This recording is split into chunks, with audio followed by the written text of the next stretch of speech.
അധികാരത്തിലൂടെയാണ് BJP സർക്കാർ കടന്നു പോകുന്നത്. അതുകൊണ്ട് ആ ഒരു സമയത്ത് അല്ലെങ്കിൽ തെരഞ്ഞെടുപ്പ് സമയത്ത് നടന്ന കള്ളത്തരങ്ങൾ, മോഷണങ്ങൾ തെരഞ്ഞെടുപ്പ് കമ്മീഷനെ കൂടി ധരിപ്പിക്കേണ്ടതുണ്ട്.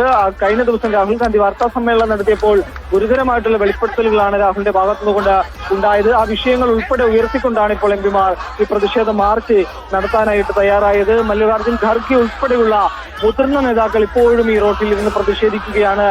തെരഞ്ഞെടുപ്പ് കമ്മീഷൻ ആ സ്ഥാനത്തെത്തിയ ശേഷം മാത്രമേ മടങ്ങിപ്പോവുകയുള്ളൂ എന്ന നിലപാടിലാണ് ഇപ്പോൾ ഉള്ളത്. ഈ ബാരിക്കേഡ് മറികടന്ന് ഇപ്പുറത്തേക്ക് എത്തിയ, അതായത് ബാരിക്കേഡ് മറികടന്ന് ഈ തെരഞ്ഞെടുപ്പ് കമ്മീഷൻ ആസ്ഥാനത്തേക്ക് പോകാനായിട്ട് ഒരുങ്ങിയ എംപിമാർ ഇപ്പോൾ നിലത്തിരുന്ന് പ്രതിഷേധിക്കുകയാണ്. അപ്പുറത്ത് മറു സൈഡിലായിട്ടും നിരവധി മല്ലികാർജ്ജുൻ ഖാർഗെയും സോണിയാഗാന്ധിയും രാഹുൽ ഗാന്ധി ഉൾപ്പെടെയുള്ള നേതാക്കൾ മറു സൈഡിൽ ഇരുന്നുകൊണ്ട് അവരുടെയും പ്രതിഷേധം ഇപ്പോൾ തുടരുകയാണ്. എന്നാൽ പോലീസുകാർ അടിപോലും അവരെ മുന്നോട്ട് പോകാൻ ഇപ്പോൾ അനുവദിക്കുന്നില്ല. അങ്ങനെ മുന്നോട്ട് പോകാൻ ശ്രമിക്കുകയാണെങ്കിൽ പോലീസ് കസ്റ്റഡിയിലെടുക്കും എന്ന കാര്യത്തിൽ സംശയമൊന്നുമില്ല. കാരണം നിരവധി പോലീസ് വാഹനങ്ങൾ ഉൾപ്പെടെ രാവിലെ മുതൽ തന്നെ ഈ മാർച്ച് കടന്നു പോകുന്ന വഴികളിൽ ആ പോലീസ് സജ്ജീകരിച്ചിരുന്നു. അങ്ങനെ പോലീസിന്റെ ബാരിക്കേഡുകൾ മറികടന്ന് മുന്നോട്ട് പോകാനാണ് നേതാക്കളുടെ തീരുമാനമെങ്കിൽ അവരെ കസ്റ്റഡിയിലെടുക്കാനാണ് ഡൽഹി പോലീസ് തീരുമാനിച്ചിരിക്കുന്നത്. എന്തായാലും ഈ പ്രതിഷേധം തങ്ങൾ മുന്നോട്ട് കൊണ്ടുപോവുകയാണ്. കനത്ത പ്രതിഷേധമാണ് ഡൽഹിയിൽ നടക്കുന്നത്. ഈ പ്രതിഷേധവുമായി മുന്നോട്ട് തന്നെ പോകും. കാരണം ഇനിയും ഇത്തരത്തിലുള്ള തട്ടിപ്പുകൾ തെരഞ്ഞെടുപ്പുമായി ബന്ധപ്പെട്ട് ആവർത്തിക്കാനുള്ള സാധ്യത വളരെ കൂടുതലാണ്. തെരഞ്ഞെടുപ്പുകൾ വരാനിരിക്കുന്നു. ബീഹാർ ഉൾപ്പെടെയുള്ള സംസ്ഥാനങ്ങളിൽ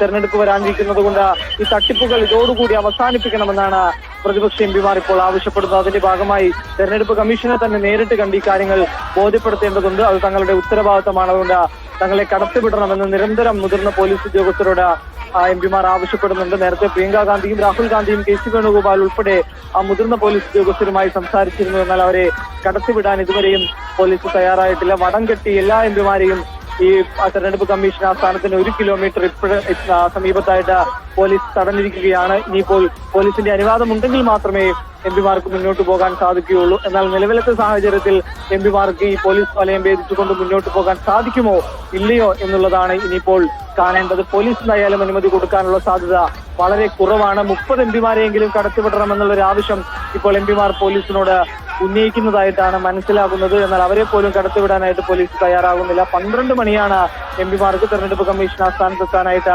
തെരഞ്ഞെടുപ്പ് കമ്മീഷൻ സമയം നൽകിയത്. ആ സമയം ഇപ്പോൾ കഴിഞ്ഞിരിക്കുന്നു. എന്നിട്ട് പോലും എംപിമാർക്ക് അവിടേക്ക് എത്താനായി സാധിച്ചിട്ടില്ല. ഡൽഹി പോലീസ് അവരെ ഈ നടുറോട്ടിൽ തടഞ്ഞിരിക്കുകയാണ്. മുതിർന്ന എംപിമാർ ഉൾപ്പെടെയുള്ള ആളുകളെയാണ് പോലീസ് ഈ നടുറോട്ടിൽ തടഞ്ഞിരിക്കുന്നത്. ഈ ബാരിക്കേഡിന്റെ ഇരുവശങ്ങളിലുമായിട്ട് എംപിമാർ ഇപ്പോൾ നിലത്തിരുന്ന് പ്രതിഷേധിക്കുകയാണ്. യെസ്, ഇന്ത്യ സഖ്യത്തിന്റെ പ്രതിഷേധം തെരഞ്ഞെടുപ്പ് കമ്മീഷൻ ഓഫീസിന് മുന്നിൽ തുടരുകയാണ്. അവരെ കേന്ദ്രസേനയും പോലീസും ഒക്കെ അവർ ഇന്ത്യ സഖ്യത്തിന് തെരഞ്ഞെടുപ്പ് കമ്മീഷന്റെ ഓഫീസിൽ എത്തുന്നതിന് മുൻപ് തന്നെ തടഞ്ഞിരുന്നു. ഇപ്പോൾ ബാരിക്കേഡിന് ഇരുവശത്തുമായി ഇരുന്നു കൊണ്ടുള്ള പ്രതിഷേധമാണ് അവിടെ നടക്കുന്നത്. മല്ലികാർജ്ജുൻ ഖാർഗെ ഉൾപ്പെടെ മുതിർന്ന നേതാക്കളടക്കമുണ്ട്. ഭരണഘടനയുമായി ബന്ധപ്പെട്ട ഒരു കോൺസ്പിറസിയാണ് നടക്കുന്നത്.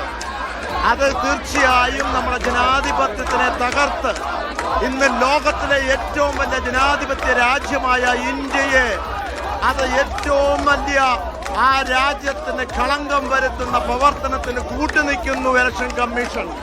ഇലക്ഷൻ കമ്മീഷനെതിരെ ഒരു ആരോപണം ഉയർത്തുമ്പോൾ അതിന് ഉത്തരം പറയാതെ തിരിച്ചൊരു ആരോപണം ഉയർത്തുന്നത് ഒരിക്കലും ലോകത്തൊരിടത്തും കേട്ടിട്ടില്ല.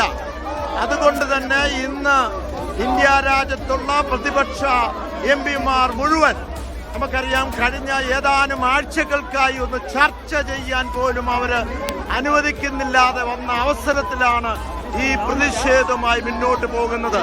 അതുകൊണ്ട് തന്നെ ഇന്ന് ഭരണത്തിൽ ഇരിക്കുന്നവർ ലെജിറ്റിമേറ്റ് ആയിട്ട് തെരഞ്ഞെടുക്കപ്പെട്ടവരല്ല എന്ന് തന്നെ നമുക്ക് കരുതേണ്ടവരും തീർച്ചയായും പ്രതിഷേധമായി ശക്തമായിട്ട് മുന്നോട്ട് പോയി നമ്മുടെ രാജ്യത്തെ സംരക്ഷിക്കുക, ഭരണഘടനയെ സംരക്ഷിക്കുക എന്ന ലക്ഷ്യമാണ്.